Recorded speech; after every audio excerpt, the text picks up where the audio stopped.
Okay, ये question देखते हैं अभी। 42 uniform rod of mass 250 gram having the length 100 centimetre is balanced on a sharp edge at 40 centimetre mark. A mass of 400 gram is suspended at 10 centimeter mark. To maintain the balance of the rod, mass to be suspended at 90 centimeter mark. तो how to solve this question. यहाँ पे balance है इस sharp as per, है ना. तो balance है, equilibrium में है, तो नीचे के फोर्सेस ऊपर के फोर्स के बराबर होंगे. एंड आल्सो इसलिए ऊपर नीचे नहीं जा रही, बट लेकिन रोटेट तो कर सकती है. रोटेट क्यों नहीं कर रही है? बिकॉज टॉर्क बैलेंस होंगे, है ना. टॉर्क बैलेंस होंगे, नेट टॉर्क ज़ीरो, है ना. तो नेट टॉर्क ज़ीरो है.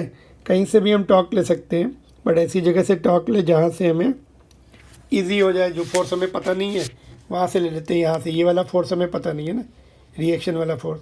तो पॉइंट ओ से, जो नाइफ एज है, जो शार्प एज है, वहाँ से लेते हैं. पॉइंट ओ से टॉर्क लेते हैं. तो किधर किधर ये वाला टॉर्क, ये जो वेट है ये ऐसे घुमाने की कोशिश करेगा.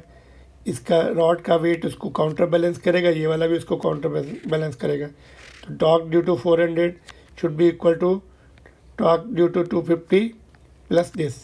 तो टॉर्क का फार्मूला क्या होता है? आर परपेंडिकुलर इंटू एफ, ये लगाना है हमें. तो torque of 400 gram should be equal to torque of 250 gram, जो कि रॉड का वेट है, मास है उसका ना. और torque due to unknown mass m g. तो ये दोनों मिलके 400 को बैलेंस कर रहे हैं. तो 400 का जो है अभी परपेंडिकुलर, आर परपेंडिकुलर डिस्टेंस अब यहाँ से लेंगे. देखो ये कितनी होगी, पहले तो इसका वजन लिखते हैं कितना 400 ग्राम है. तो ग्राम में रहने देते हैं, सेंटीमीटर में रहने देते हैं, आंसर भी ग्राम में है. तो आर कितना है, लेकिन डिस्टेंस ये 40 मार्क का है, ये 10 का, दोनों के बीच का डिस्टेंस हो गया 40 माइनस 10 30 हो गई. और फोर्स कितना लग रहा है? 400 ग्राम है, इंटू जी भी लगेगा उसके साथ, जी भी कैंसिल होने वाले सारे. अभी इसका डिस्टेंस, ये डिस्टेंस कितना है, ये वाला, ये 50 सेंटीमीटर, ये 40 माइनस 50 माइनस 40 विल बी 10. और इसका 250 into g, acceleration due to gravity. Unknown mass m g, वो उसका डिस्टेंस कितना है ओ से, ये वाला डिस्टेंस 90 माइनस 40, तो ये 50 हो जाएगा डिस्टेंस, और ये एम जी आ जाएगा इधर. जी तो सब में कैंसिल कर लो पहले, है ना. कुछ जीरो भी उड़ा सकते हैं हम. ये इसका ज़ीरो उड़ा दो, इसका एक ज़ीरो कम कर दो, इसका एक ज़ीरो कम कर दो. तो ये कितना होगा? 1200 हो गया ये इधर. और ये वाला मास, ये वाला इधर ले आओ. इस कितना आ रहा है प्रोडक्ट? 250 आ रहा है ना. और ये कितना आ रहा है? 5m. तो 5 भी नीचे आ जाएगा. पहले सब्ट्रैक्ट कर लो.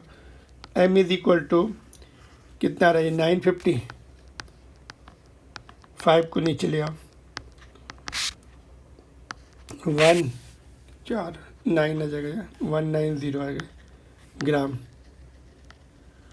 Option number 2. तो it is based on the torque balancing of torque का सिंपल फार्मूला ही रखते हैं इसमें ना, आर परपेंडिकुलर इंटू एफ. इस टाइप के केसेस में यही रहता है. इसमें साइन थीटा 1 हो जाएगा, साइन 90 हो जाता है. और इधर के टॉर्क जो जहाँ से बैलेंस है उसकी लेफ्ट साइड के जितने टॉर्क लग रहे हैं राइट साइड के इक्वल हो जाएंगे, है ना. राइट साइड के ऐड कर लिए, लेफ्ट साइड के ऐड करके इक्वेट कर दिए. लेफ्ट साइड का तो यही वाला नीचे ऐसे घुमाने की कोशिश कर रहा था. इधर दो थे, एक वेट ऑफ द रॉड और दूसरा ये अननोन मास. ठीक है. तो गुड क्वेश्चन, ऐसा एनसीईआरटी बुक में है question. Can be repeated. Moving on to the okay. Did you like it? Yes. If yes, then like and subscribe the channel and share to your friends also. Thank you. Moving on to the next question.